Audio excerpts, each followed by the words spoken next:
Need to mix multiple audio tracks in Adobe Audition?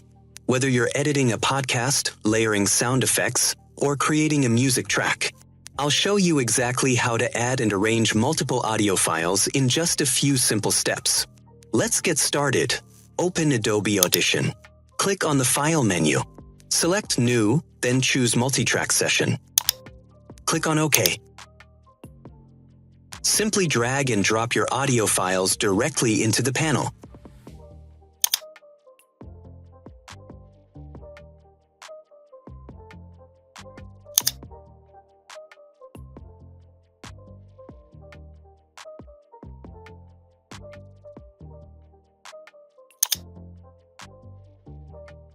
Thanks for watching. I hope you found this tutorial helpful and learned something new about adding multiple audio tracks in Adobe Audition. If you enjoyed the video, please give it a thumbs up and subscribe for more content like this.